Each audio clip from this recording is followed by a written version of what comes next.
have you ever had a 30-minute conversation with a Gen Zer? Well, today I'm going to have a 30-minute conversation with my daughter, Kiana.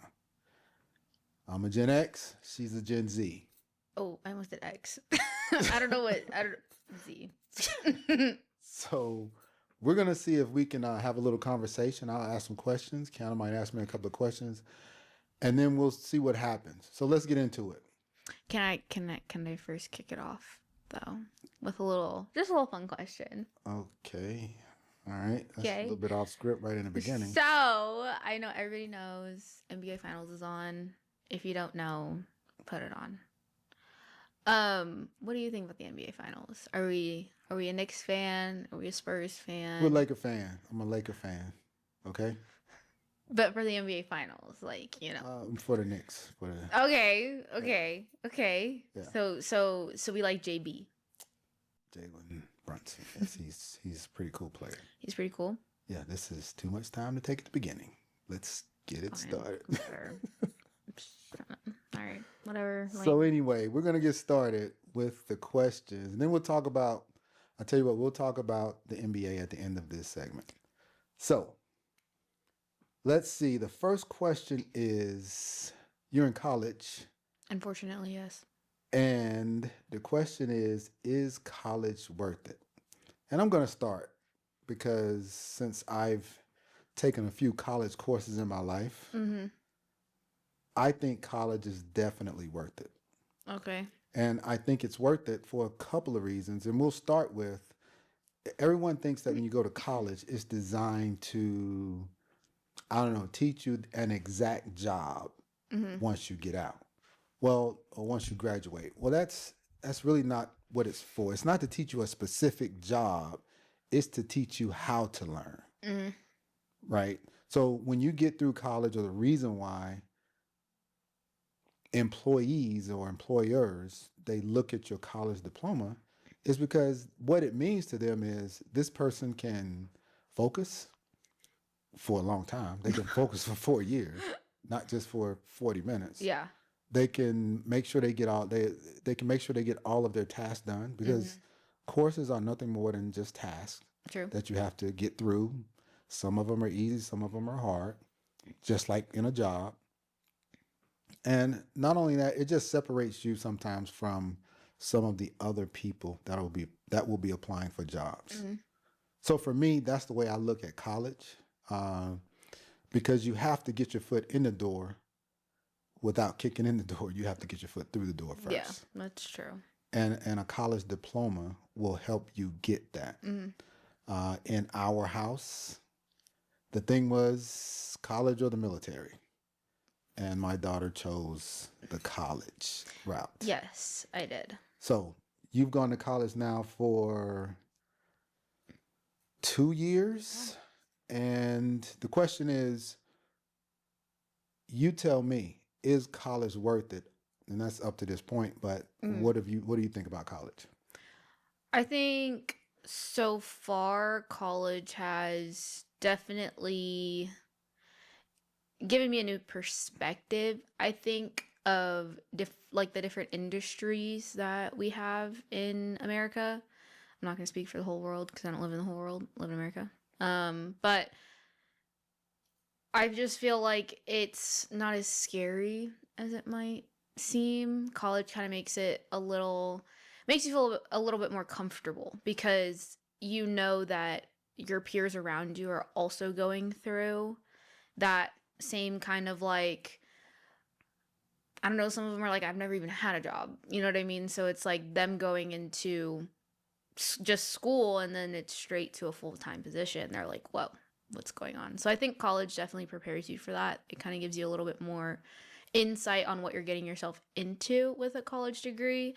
I think what you were saying about the skill aspect, if you have a skill that isn't college traditional, I feel like you could, like, you wouldn't need college, you know what I mean? Like an electrician, like you could go to college to get like an electrical engineer degree, right? But if you're like, well, I want to be hands-on, I want to be actually putting in light switches and light whatever, like just dealing with electricity like that, then yeah, for sure do a trade. But I think for people that know that they may either want to sit in an office all day Yep. or Yep. or they don't mind like that type of, or that small amount of mundane work that they have to do in order to be the most successful that they think that they want to be or are, or it just doesn't bother them. Like, I think that's what makes college worth it, instead of just, kind of giving college a broad stamp of, oh, it's not worth it, or it doesn't do anything for you or anything like that. I think if you're really using it to your advantage, you can get where you want to go, for sure. Yeah, I think, and there's a quote: "A degree certifies what you studied, but preparation certifies what you can carry." Mm-hmm. So my whole thing is preparing for different things, and the earlier you know what you want to do, the easier life Yeah. is going to be. Mm-hmm. So Yeah. next is networking. This is something that is near and dear to me. Networking. Yeah. I've gotten jobs before where I didn't know anyone, Mm-hmm. but I've gotten several jobs to where I've known someone. So that networking piece also, especially when we're talking about going to college, Mm-hmm. if we can bring that back in a second. When you're in college, you're meeting a lot of people. Oh yeah. When you're the different types of people and their parents that you're meeting Mm-hmm. can help you once you get out of college. Yeah. Because the hardest part, and I hear this and I see this on the news all the time. Hey, these students are graduating and they don't have job opportunities. Mm-hmm. Okay, I get it. I think we should definitely look at the degrees that they're getting. Right. We should look at the internships that they did when they were in college. Mm-hmm. And we should also look at, did they know what they wanted to do before they got that degree? Yeah. Had they talked to people who were working in that profession? Mm-hmm. And I would almost bet that a large percentage of the time, the answer is no. They didn't know they didn't know exactly what they wanted to do with the degree. Yeah. They didn't really talk to anybody in the actual profession, because if they didn't know what they wanted to do, then they couldn't talk to anybody. Right. They're just going through the classes to make sure they graduate. Mm-hmm. And the type of degree. Yeah. I have a friend of mine that I joke about it one time. He said he was a college counselor, Mm-hmm.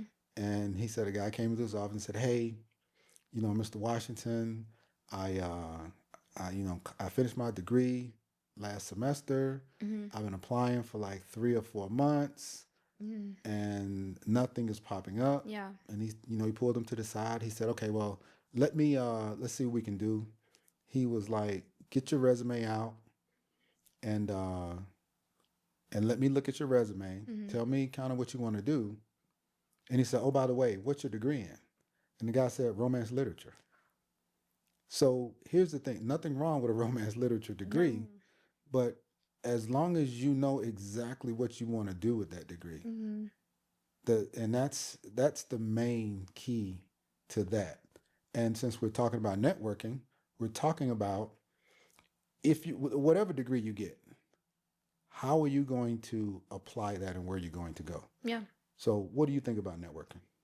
I think it's probably, if you want to say, one of the pillars of college, like one of the things that will help you. Honestly, I would even say not only get a job, but you're getting firsthand experience from somebody who's already in that, we'll even just say industry, not even just that job, just that industry, right?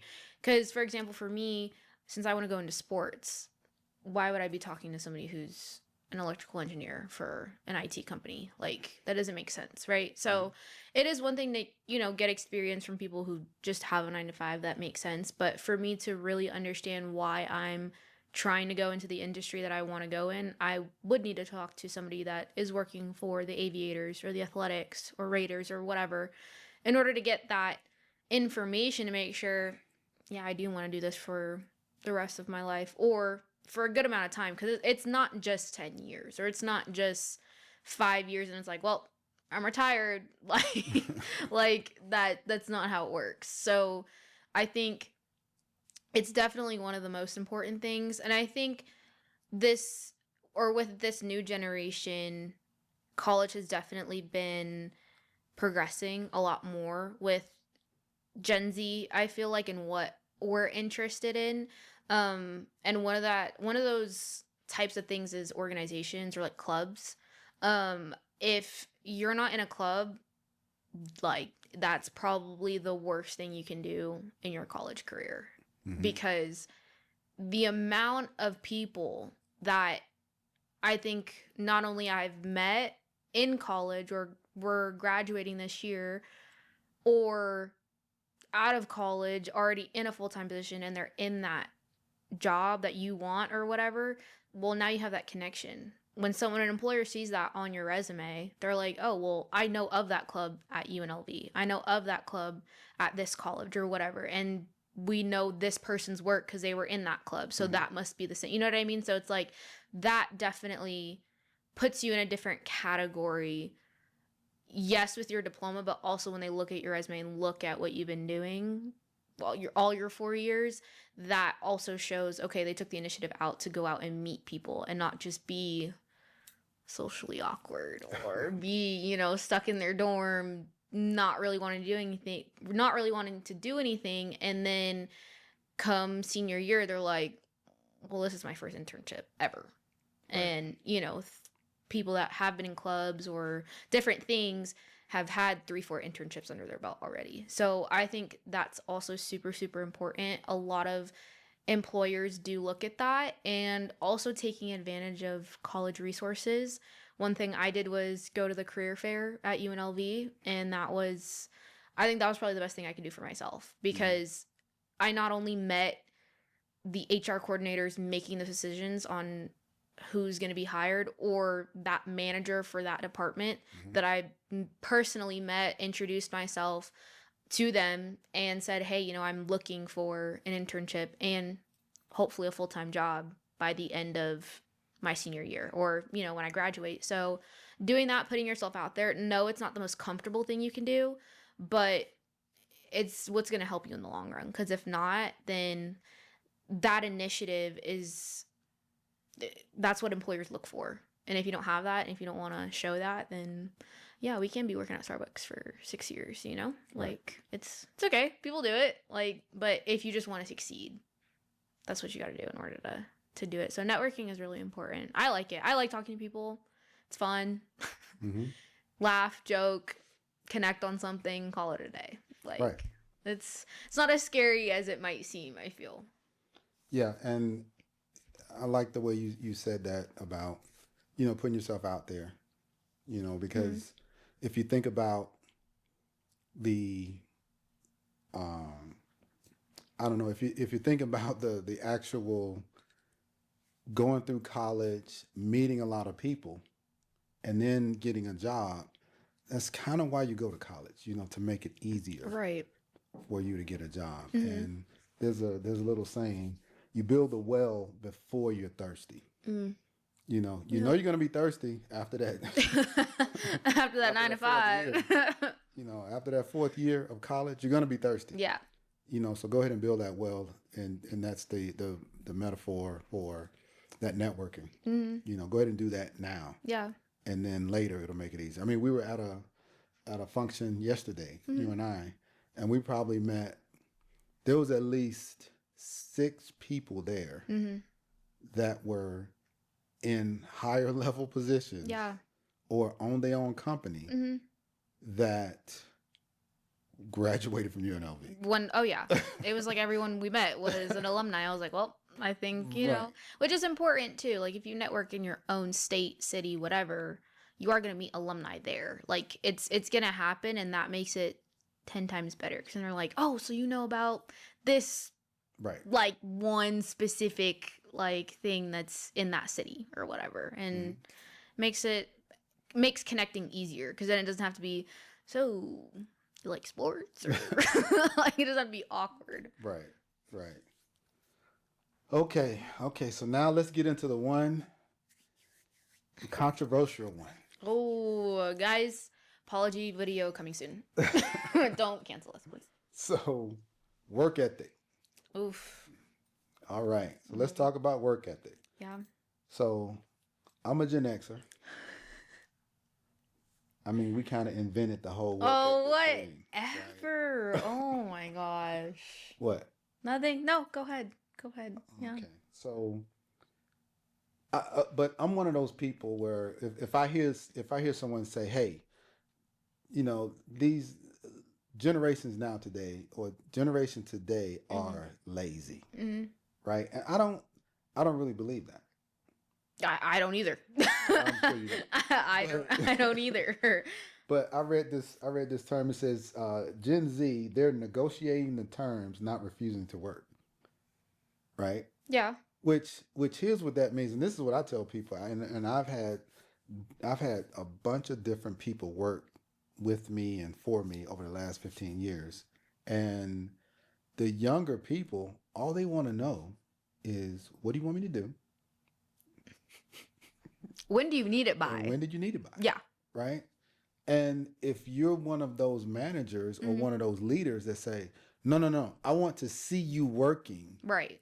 For X amount of hours straight. I'm not going to give you 8 hours worth of work. I just need to see you working. Well, that's really not a good thing to do. And sometimes I saw people, especially managers, they'll have someone that's excited about work and that's putting in the work and that's good at what they do. And then they have another person that's kind of lazy. Right. Well, what they'll do is they'll pile the work onto that person that's doing a lot. And that's not right at all. Right? And if a Gen Z sees that and they're like, wait a minute, I'm getting 80% of the work because this other person doesn't want to work. Right. Or because you as a manager or you as a leader, you're not doing your job to make sure that the work is distributed evenly. Yeah. Then yeah, that's a problem. Right? So there's people who are lazy at all ages. Yeah. I don't think it's just Gen Zers. I think it's we have a leadership challenge with some people are getting promoted and they're not ready to lead a team. They're real good at what they do, but they're not ready to lead a team. So they're assuming that everybody's going to kind of just come to work and do their job and it's just going to be synergy and they're getting paid extra. They're getting paid, especially managers, they're getting paid more to not only make sure everybody's working, make sure that the work is distributed equally and to make sure that, people that are excelling, they get noticed. Yeah. So that whole work ethic thing as far as Gen Zers, I don't really get into that because my thing is no matter if you're a Gen X, Gen Z, it doesn't matter what your age. If you stay ready, you ain't got to get ready. You ain't got to get ready. Yeah. Right? And so no matter what age, and that person that stays ready, coming to work, doing what they're supposed to do, and getting it done, they'll be okay. So what do you think about this work ethic from a Gen Z point of view? When I say work ethic, what comes to mind? And tell me a little bit about that. So, I mean, for me, I feel like the trend of it all is every new generation, there's always that narrative. Oh, because they don't want to do this one thing, they're lazy. They don't, they don't want to work. They want to, or it's, they're trying to cut corners. It's a workaround. But if you really think about it, the world is progressing. It's technology, it's mindsets, it's everything. Everything is growing. So for people to kind of say, oh, well, Gen Z is lazy. Well, you have to realize we all grew up iPad kids.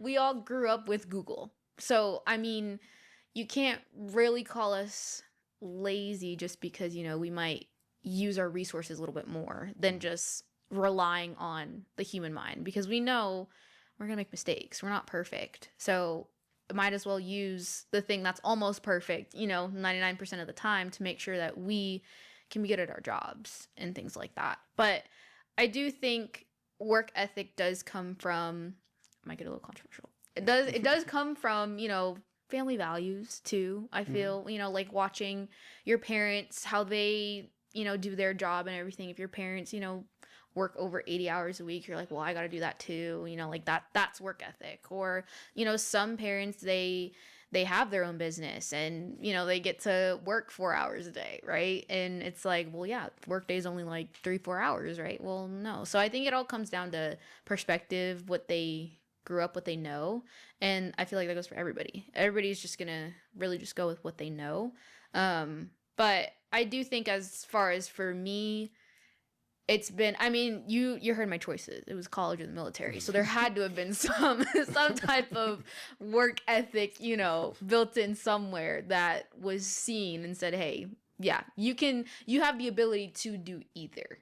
Right. So it wasn't just, like, just because we think you don't have any other options besides that. It's just, well, I think those are two things that you would be good at. So, and I just happen to choose the one that is not the military. So, yeah. And I know someone's a little butthurt about that, but it's okay. It's all right. It wasn't, but it was, but whatever. It's fine. We'll move on.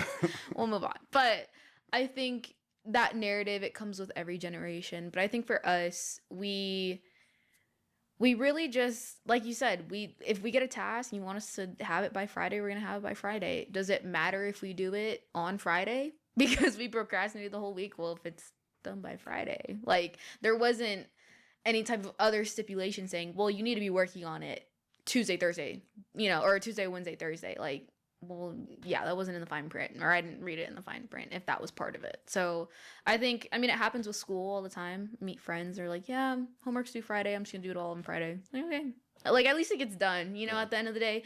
And even if it is not someone's best work all the time, well, at least they all got it done on that Friday or whenever it was due. So I don't necessarily see a problem with that, but I do think that narrative needs to just be done with, over and done with. Like, I don't know. It's hard to talk broadly about a group of people when you've met 3 of them, like, or like right. Form an opinion about them when you've only met a few. So. Right. And what, since we're talking about work ethic, of course, my work ethic is impeccable. I mean, everybody who knows me kind of knows that. What? I'm thinking. This is my thinking phase. Okay. Yeah. Okay. I'm just. So, thinking. but what I'm saying is, let's talk about you because mine is well documented. Right. So, what kind of? Right. You've had a few jobs, even at a young age. Right? You've had a few jobs. Yeah. So why don't you tell me about the jobs that you've had over the last? It's only 3-4 years now, maybe something like that.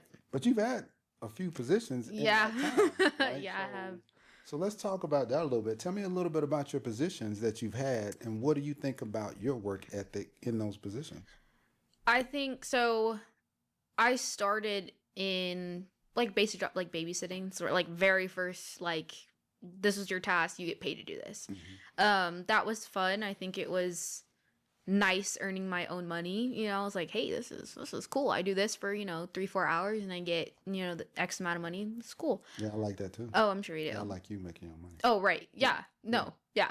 That's perfect. It works for both of us. Amazing. But yeah, so that's where I started. And then it was, I think, junior year. I decided, I was like, you know what? Like, let me try and get just out there. Like, let me try, because we were working on, resume building. We were working on that during school. So I was like, you know what? Let's try it. Let's see if it works. A little experiment. And so then I applied to American Eagle. And that was my first ever W-2 job.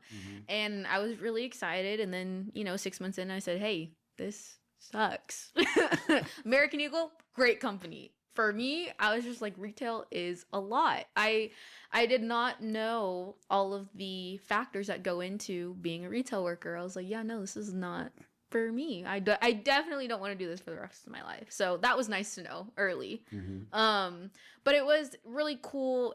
I think for me, it definitely helped my networking skills, going back to that, because retail is all about just you just got to go up and talk to people. Hey, do you need anything? Like, do you need any help? Like, do you need me to explain anything to you? This is this price. Or people just coming up to you asking you questions. Like, you have to be okay with that. And at first it was a little scary. I was like, why are these grown people coming up to me and asking like all these questions? I'm like, oh, because I work here, I should know that. So that was really fun. But again, it helped build those skills. So I think that really just, I appreciate it. I always am grateful for it, because I think if I did not do that, if I didn't just say, hey, let me just try it, I don't think I would be, or my work ethic or networking skills or anything that has been built over these 4 years, I don't think I would have been where I am today. So I'm definitely grateful for it. And those skills have helped me get to an internship position at Allegiant Stadium here in Las Vegas. So it's definitely shown through, and obviously proven true at the end of the day. So I think starting early is always nice, but I would say start early with a plan. Like, make sure you want to get something out of whatever you're going to do. Don't just do it just because, oh, three of my other friends are doing it, like, so I should do it too. Right.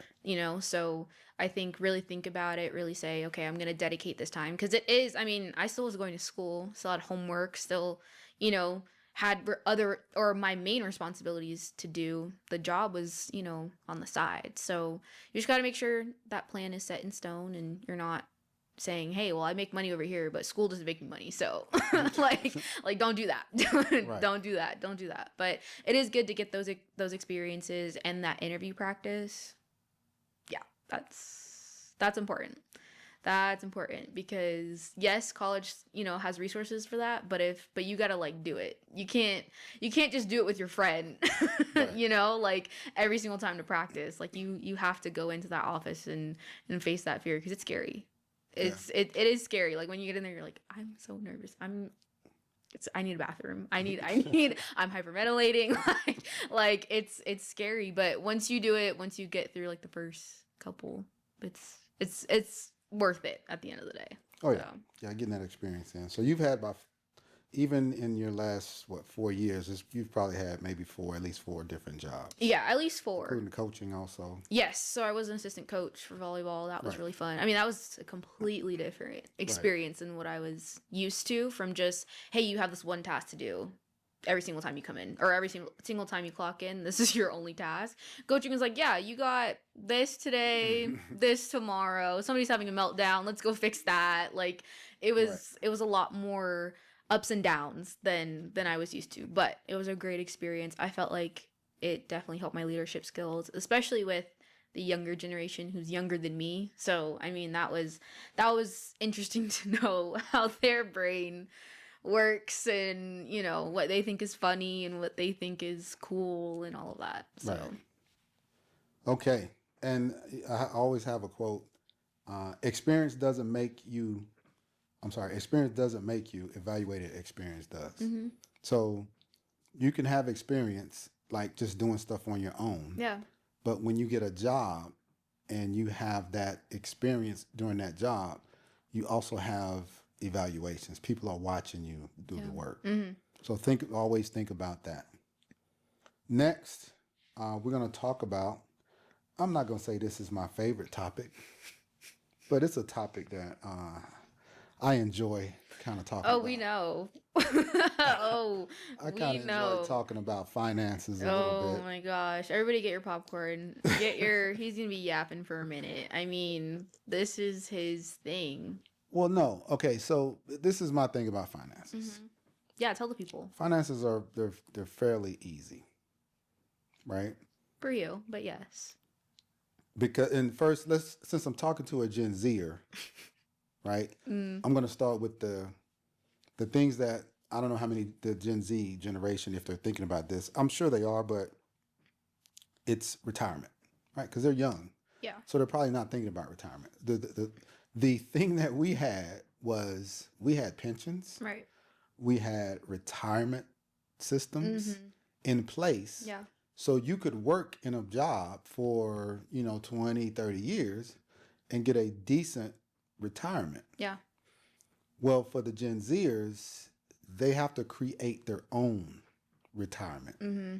And yes, I'm teaching my daughter that. I'm teaching my kids that. Hey, it's not like it was before. Mm-hmm. So you have to save even more of your money for retirement. Yeah. Now, I know when you're 19, 20, 21 years old, you're thinking, that's so far away. Yeah. What do I need to? I can start saving when I'm 55. Right. That's true. You could. Start. Yeah, you do could. that. And you then, could do that, right? I yeah. mean, that's a choice. That's why they call us grown folks. Right? Yeah. You get to make those decisions. Exactly. Yeah. But my suggestion would be start saving a little bit now. Yeah. And when what I tell people, or what I tell the younger people, is when you get your first job, just start saving a little bit then, even if it's like 5%. Mm-hmm. My dad sat me down when I was in the 7th grade, and he put all the bills on the table. And he says, okay, son, let me teach you what is it like to be a man, to be a man in the household. Yeah. It's just not about being bigger than everybody in the household. It's about taking care of these finances. Right. And he put all the bills on the table. He put his check on the table. And I was in the 7th grade, so of course I could add and subtract. Mm-hmm. He said, this is simple math. Add up all the bills. Mm-hmm. He got paid every week. He said, take my 4 checks, add those up. Mm-hmm. And he said, now, subtract the bills from the total of what my checks are. Mm-hmm. And whatever's left over, then we're going to talk about how much we pay on groceries. Right. And then we'll get down to what's left over. Mm-hmm. Right? And he said, that's the money. He said, that's the way you do a budget. That's what I learned about budgeting in the 7th grade. Yeah. And I was like, wow. The first thing I thought was, well, I don't want to be grown. If I got to pay all that. For real. For real. Right? But it opened up my mind to budgeting. Yeah. So when I say finance, I guess we could have called this topic budgeting. Right. Because when you budget, it doesn't really matter how much you make. It's what are you doing with what you make. Yeah. And I say that because I can remember making $234 every 2 weeks when I first went in the military. Now I make a little bit more than that now. Everybody peeped the watch. That's what I'm gonna say. But I'm saying that it's all about whatever you make, living below your means. Right. And saving some of that money. Mm-hmm. And that's the key. So for those Gen Zers out there, I know they're going to be doing YouTube. They're going to be doing all of these. A lot of Gen Zers, they want to do their own thing. Hey, I say that's more power to you, because you can make more money in a business than you can working for somebody. Well, I'm sorry. You have the possibility to make more money. Yeah. Or the opportunity to make more money than a W-2 person. But it doesn't always happen that way. Right. And I'm going to give you an example. When I retired from the Air Force, we were looking at maybe purchasing a Subway. And I looked into it. It was a real good idea at the time, because they did all the marketing for you. They did all the market research and said, okay, we're only going to put a store where we have enough foot traffic, to make X amount of dollars. Right.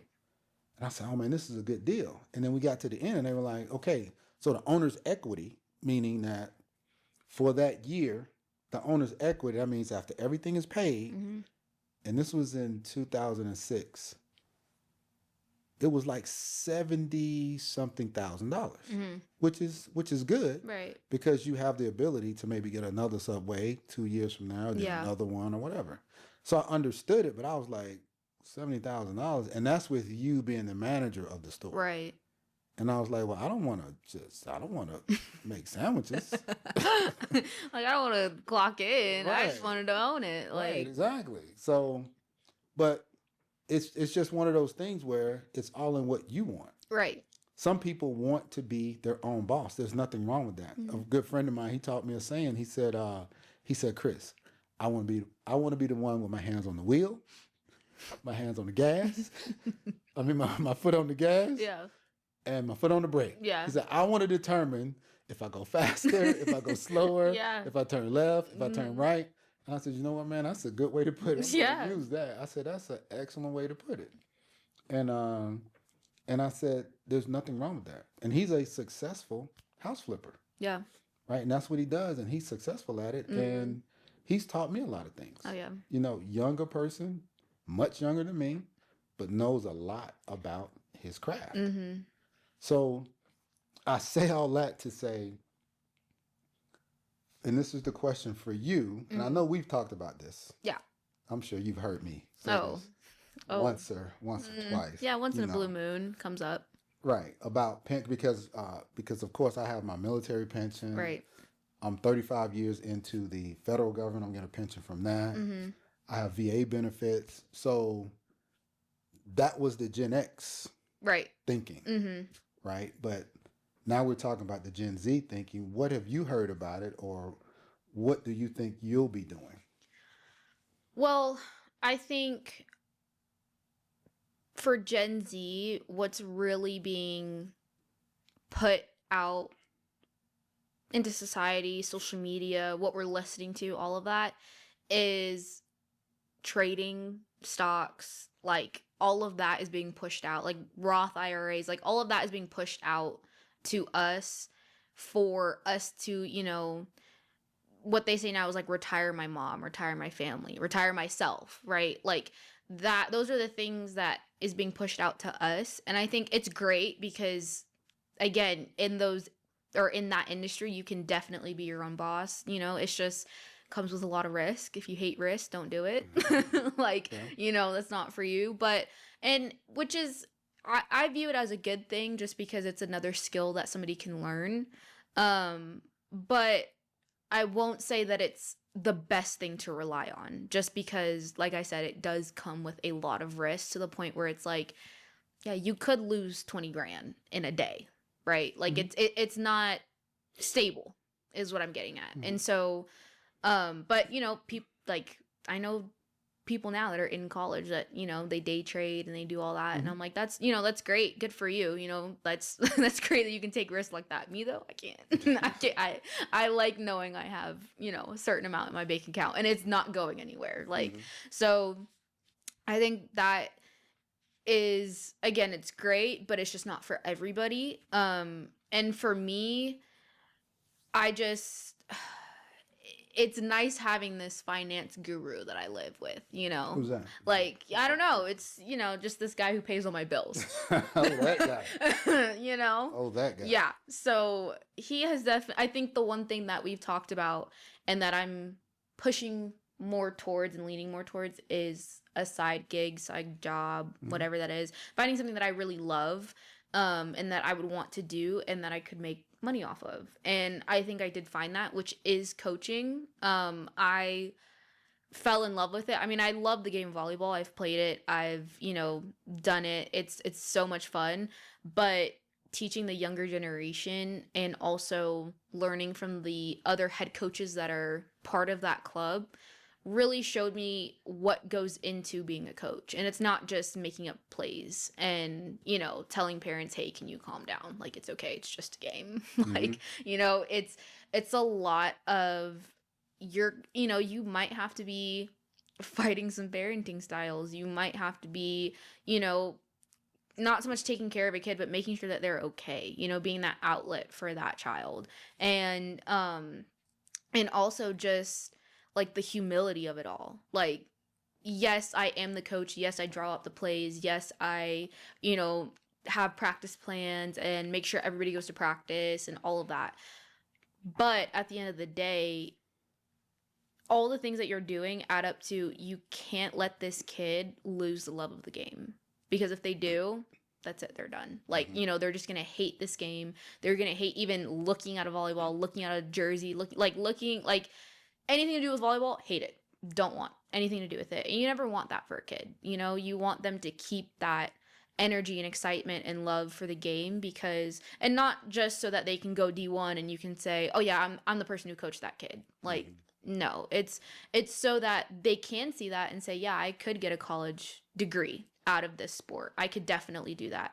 But this is all the work that it took to get there too. Right. So teaching them that and teaching them what it takes to do that, I think is far more important and something that I fell in love with personally, just because it's great to lead a team at work, in your 9 to 5, but leading the younger generation is even better, because then you're really influencing a generation that, like, honestly, you could take more credit for that. Like, I've influenced a generation to have better work ethic than 80% of their generation. Like, to me, that's even better than them getting a D1 scholarship to, University of Miami and saying, oh my gosh, like, they're playing volleyball there and they're saying my name on TV. Like, it's cool for the moment, but you really have to look at what are you teaching them, because then they're going to go out in the world repeating and doing those same habits that you've taught. And it's like, oh, you want your name on that?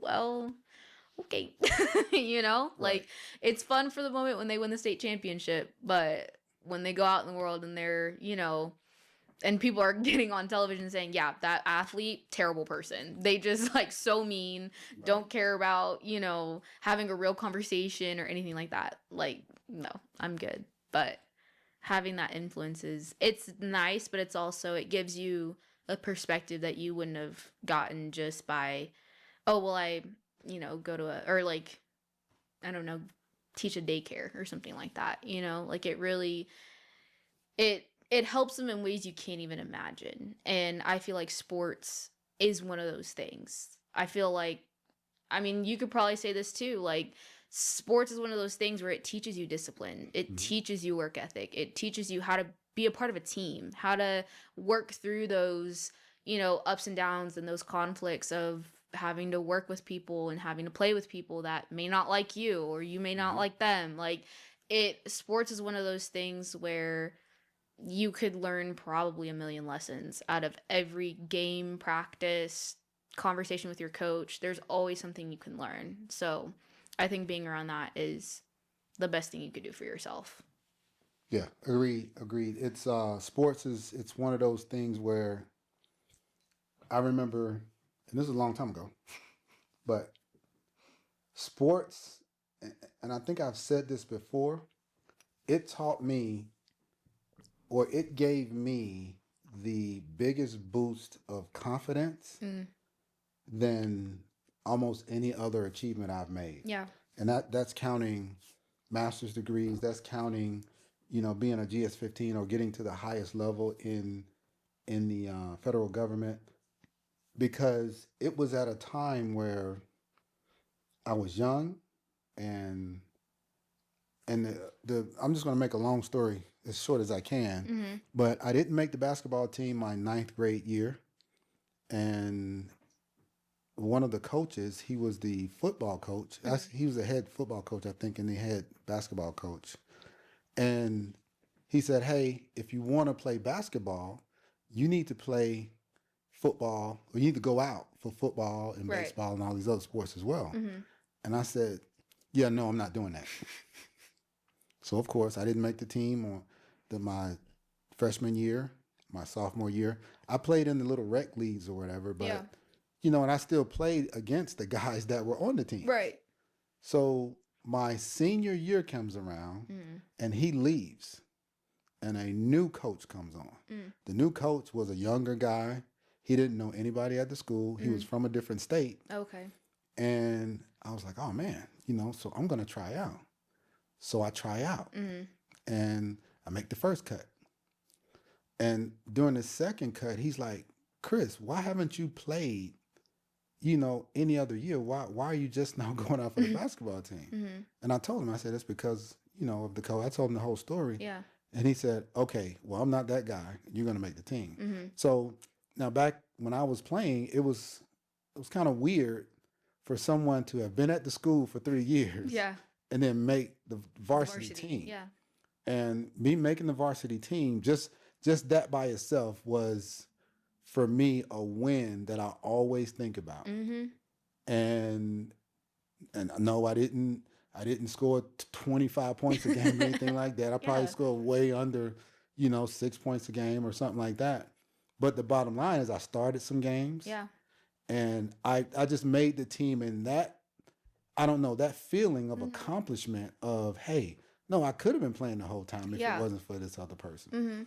So I agree with you on the sports end of it, that sports can teach you a lot, Yeah. right? Yeah. And you're talking about that side hustle, and you're talking about coaching, and that's the perfect segue into, what I'm doing now, as far as being a leadership development coach. Yeah. Because and you talk about giving back. So what I want to focus on, or what I focus on with CD Houston Leadership Development, is those managers, supervisors, and emerging leaders. Yeah. What I'm trying to do with these guys is say, listen, let's prepare before your next level up. And all that means is, and the people who get this far in the video and that are listening, and I say, hey, have you ever had a bad boss before? Yeah. Have you ever had a terrible manager? Sometimes I don't think it's that person's fault, because what happens is they get promoted based on how good they were doing a specific job. Right. And they're probably great at it. But then they get promoted to that next level, and they've never supervised. They've never really led a team. Right. Well, that's why I come in with the coaching and mentoring, so that they're prepared when they get that promotion. Yeah. So that, and I was looking at my numbers on YouTube the other day, and I was surprised that 25 to 35-year-olds were watching my videos. And I'm like, and I told somebody, I'm like, 25-year-olds are watching my videos? That's, Yeah. I didn't, because I'm thinking 45, 55-year-olds are watching videos.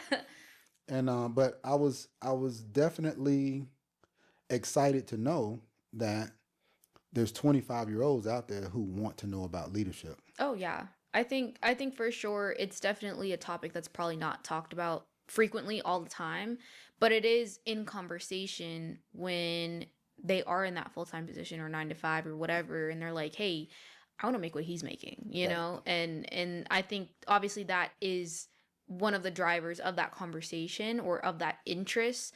But at the end of the day, I do think that there are people that truly just want to lead and truly want to create better processes, create more efficiency in their company, whatever. Just because they're an quote unquote an employee doesn't mean, they can't make a difference in their company. So, or in the company that they work for. So that is a good thing that, there are younger people listening to people like you who have, years and years of experience dealing with a lot of people, but also leading those difficult people as well. Because they might have been thrown in a promotion just because, we didn't have anybody else, to apply. So because you do a great job, we're just gonna give it to you. And they're like, okay. I guess. Right. Like, and that sucks. Like, it's good for them that they got a promotion, but they're like, I don't even know where to start. I don't know where to even, like, I don't know who to listen to. I don't know what to do. So I think you doing that gives them a good, start to say, okay, I'm feeling a little bit more confident in my decisions rather than well, I guess I'm just going to send this email out. And hopefully, people listen. So. Right. Yeah. So if you listen to this and you're looking for a leadership coach, just hit me up in the DMs, whether it's on TikTok, YouTube, Instagram, LinkedIn. Just hit me up in the DMs. We can talk. So what I'm going to do next is, this is the last thing. So I'm going to give you a chance. Okay. I'm scared. To ask me a question. Oh, Lord. Okay. Now. Y'all, I'm ready. Sorry. Let me get set over here. Sorry. So I'll give you a chance to ask me one or two questions. Okay. I think we have a few. We've gone a little bit over, but that's okay. What questions do you want to ask me on the air? Live? You guys, you want to ask me live, and we'll see if I can answer them, or we'll see if I have to cut this part out. Oh my gosh. Okay. So we'll do a serious one first. Okay. We'll do a serious one first. How can leadership principles help navigate these challenges that we've talked about? So the things that young adults might be worried about today, or Gen Z, whatever, what they're worried about in their day-to-day, or at least the things that we've talked about. What are some principles that can help them start navigating or continue navigating through their life now? Okay. So the first thing I'll start with is I'm a John Maxwell leadership certified coach. So anybody who's listening to John Maxwell know that leadership is influence, nothing more, nothing less, right? So you're asking me how can leadership help a Gen Zer? Everything in your life is influence, right? So if you learn leadership principles, you'll be able to not only lead a team, but you'll be able to influence people to follow you. And that's very important, right? Because no matter if you're working at a job, if you're on your own business, if you're working your side hustle, it doesn't matter what you're doing. You're going to want to influence the people around you. Yeah. And when you can speak intelligently, which is the second thing, which is communication. So being able to communicate, or better yet, being able to connect is another leadership principle. Yeah. That if you can connect with individuals, once again, you're way out in front of everybody else, especially now in these days of, being on YouTube or being on Zoom calls and all of that. There's still a way to connect with people, and I'll give you an example. Like sometimes you might be out somewhere and it's like, hey, or you're in a little gathering or a little social function, you're networking, you're like, man, what do I say to somebody? Well, just think about this. People like people who are like them. So what does that mean? That means that when you're asking questions or when you meet somebody and you say, hey, where you from? Something as simple as that. Yeah. What if that person says, oh, I'm from Hawaii? Boom. We in there. You graduated high school in Hawaii, right? So now you guys have something in common. So you start there. Right. And most people think you have to have 20 things in common to have a conversation with someone. No, you have one or two things in common with that person, and where they're from, where they work, their background, their parents' background, the states they've lived in. There's a lot of different things that you can ask about. But then once you find those one or two things, just stick with it, right? And always remember that the person in charge of the conversation is the person asking the question. Yes, ask questions. Please ask questions. So we leadership being influence, communication, and the last one, I could talk about 100 of them, but the last one is growth. People don't understand that you just don't grow as a leader. Right. You have to be intentional about what is my plan for growth. And if you start off with, let's figure this out first. Are there any gaps in my learning? How do I learn? How do I grow? Yeah. Right? That's where a coach comes in. But you need to ask somebody, or a mentor will kind of teach you, or someone you can talk to and say, hey, this is my next step, or this is where I want to go. Yeah. Can you help me on some of the steps to get there? Help me grow so I can be ready when I get there? Yeah. Oh, yeah. Right? So that influence, communication, and growth, that's, to me, if you have a good start in those three, the rest of it's easy, right? Yeah. And, of course, have a good mentor. Oh, yeah. That always helps to have a good mentor. Yeah. Those are the things that I would tell somebody to answer your question. How can leadership help a Gen Zer? And once again, it doesn't matter if they're got their own job, W-2, doesn't matter. Yeah. Part-time job, those principles will help you go far. Cool. Good. Yeah, I like that too. That's what I thought too. That's what I think. That's exactly the way you would have answered that. Yeah, word for word, honestly. Like I got that in the bag when somebody asked me that. Next interview, I got that. Right. Okay. So this one's the fun one. Okay. Okay. So I talked about my jobs, my positions that I did love. Maybe not loved with all my heart, but what was your first ever job? So like how I said babysitting was like my first, wasn't W-2, but did get paid for it. And what was your worst job? We're not, listen, here. No companies will be named. No, this is not his revenge time, okay? So just vague, please. But Okay. first and worst job. Okay, my first job was I was a paper boy. Okay. Now, what that means is, He had a hat. He so there used to be these things, right? It was like a roll of book. It was like a What? little book, and they rolled it up, and it was Ew. actually where you got your news from. Whoa. Wait, And so you it- guys didn't have apps or not? Like you guys didn't have No, so you guys didn't have like TV or nothing or like you can get news from the TV, but we Oh. only had 3 channels, and it only, it wasn't Oh. like it is now. lame. Anyways. So anyway, so people would get the newspaper Right. daily. Mhm. Or sometimes they would just get it on like Sunday, because Sundays was the big one and it had a lot of stuff in there, a lot of coupons and stuff. Mhm. Anyway, so we would get up 4:00 in the morning Mhm. and we would go to what they call the paper house. And we would go there and they would, however many customers you had, Mhm.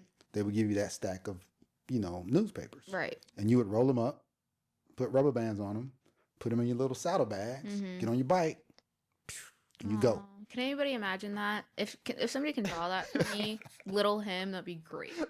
Thanks. So we would go out and we would just throw the new, and they call it a paper boy, but you would go out and you would just roll by people's house and throw the paper Mhm. up on their porch, right? And until all the papers were gone. Wow. Now sometimes like on Sundays, you'd have to do 2 routes because they were so big, the paper, Right. newspapers, you roll them up and they were like huge. Right.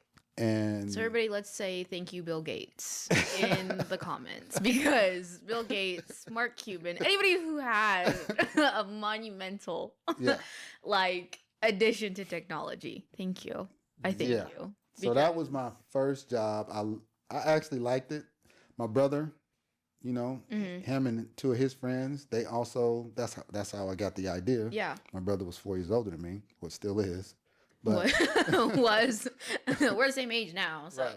So I liked it. I got to hang around with guys that were older than me. Mhm. So that was my first job, Ever. if you want to Yeah. call it that. Mhm. My worst job Again, we're not naming companies, just letting you know. was working at Wendy's. Okay, so we're naming companies. Wendy's, I'm sorry. But didn't have anything to do with the company. It had more to do with the way you smelled when you left work. Did you hear that disgust in his voice? Right. And here's the reason I had the job was my senior year in high school. Mhm. I only needed 3 classes to graduate, but they make you stay in school the entire, 8 o'clock to 3 o'clock or whatever. Mhm. But if you had a part-time job, you could get out of school early to go to your part-time job. So I said, okay, well, of course you would always get a fast food job. So I'm like, boom, let me get that job. And so that's why I went to Wendy's, and I was, it was a fairly easy job. I was on fries, when I first got there. Right. Pretty cool. Mm. And but man, when I was, I would get off at, 9 o'clock at night or whatever, 10 o'clock at night. Mhm. And being in there from 3 or 4 p.m. to like 9 or 10, and you're in front of that fryer, and so your whole front of your body was, Mhm. it's not like it was a lot, but it was just the, I don't know, just the smell. So you couldn't take it. Is what I'm saying. Well, I got my credits, and once I got my credits, then it's time to He say. immediately quit right after that. So just Right. basically, that's what he said. Right. But what I'm going to do is, in the comments below, I'm going to put all the jobs I've had, Oh.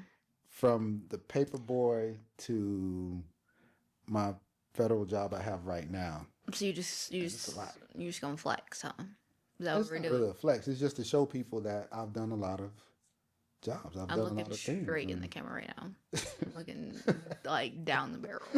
And I'm just everybody just take a Look. breath with me. Just take a breath. And then you can read it. Like I'm just saying, it'll be something good to say, okay, well, wow, Chris had all of these different positions. And Right. I had a lot of part-time jobs too. I'm going to put those in there. Oh, okay. Well, there you go. It was a lot. There was. I mean, I was there for some of them, you know? That's right. That's right. You watched me teach? I did. I watched you work nights, which was weird. That didn't last long either. Yeah. Yeah. That didn't last long either. Yeah, that didn't. So, but no, so that's me. Okay. Thank you for those 2 questions. I'm You're not going to welcome. ask you any more questions. Thank God. Oh my goodness. You know, I'm sure Opus Clip will clip this up real good. And We love Opus. Shout out Opus. Yeah. So that's all we have for you guys today. This has been a great conversation. But Who's winning the NBA Finals? it looks like New York's on. They're up 2-0. Let's go. Knicks in 4. Knicks in 4. Let's go. Come on. Everybody put blue and orange hearts in the comments. Okay. Knicks in 4. We got this. But you're a Dallas fan. It don't matter. Anyway, so now you're a Knicks fan. Okay. Go Knicks. Fair weather. Go Knicks. So, hey, this has been a great conversation. This is Christopher Houston talking to his Gen Z daughter about just life and leadership. So, thank you guys for listening. Yeah, I don't really have anything to say. All right. If you guys want to see Kiana in another podcast, put something in the notes. Put something in the comments. I'm sorry. And okay, if I get like 1,000, then maybe maybe we'll think about it. No, how about 30? Okay. At least 30. Tell your friends. Send it to everybody and tell them just comment anything. Okay. Please. Yeah, comment. We like Kiana. Yeah, that'd be think great. about getting her on again. Yes. But hey, my name is Christopher Houston. Thank you very much. Good night. God bless. Peace out.